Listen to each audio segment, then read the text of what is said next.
You didn't need to be a qualified lip reader to understand what Jadon Sancho was saying to Bruno Fernandes during their altercation on Sunday afternoon.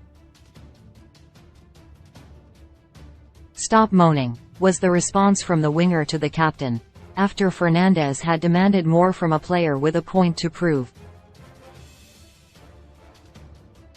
Sancho is the only one who can stop that moaning by continuing to build upon the recent level of performance that has seen him become an increasingly important part of the United side. The weekend win against Aston Villa was not Sancho at his best, but it was another step in the right direction.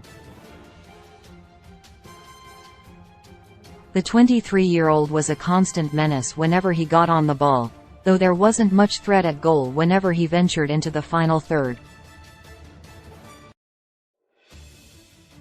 No player from either side completed more key passes than Sancho during the Villa game, but there were also moments in which he lost possession easily, a reflection of the mixed performance he had.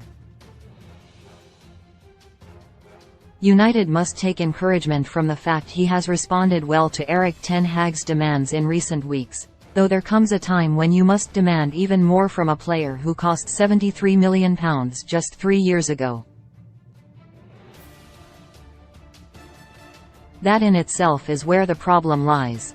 Sancho has been good, but he has rarely been great for United. It causes a polarizing debate around his time at the club, with some optimistic he can build upon decent foundations, and others concerned he will never push on. The Manchester Evening News revealed last month Ten Hag was becoming increasingly impatient with Sancho, who had started just 5 times in the last 5 months. Since then he has started 7 of the last 8, and United have only lost 1 match. Sancho has had a greater impact on the United side, but even during this resurgence run he has only managed 1 goal and 1 assist. Of course, goal contributions do not always tell the full story, though it is certainly an area for obvious improvement.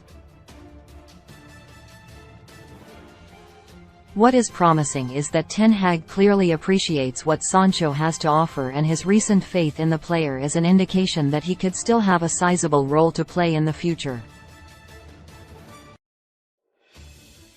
The concern is that it is still a fairly big could.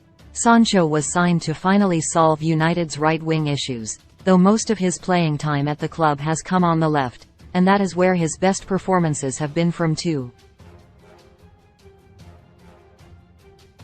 The arrival of Antony for £85 million last summer only further emphasized the fact he will not be the long-term answer on the right, and at best will have to be understudy in that role to a player who is only 1 month older than him. United's predicament is that while Sancho has played his best football as an inverted forward, he is still way behind Marcus Rashford in that position, and is arguably behind teenager Alejandro Garnacho too. The 18-year-old signed a new 5-year deal at the club just last week and has every right to believe he is second choice on the left, given his long-term commitment to the side. The other caveat to Sancho's recent upturn in form is that it has come at a time when Garnacho has been out injured and when Rashford has been required to fill in through the middle.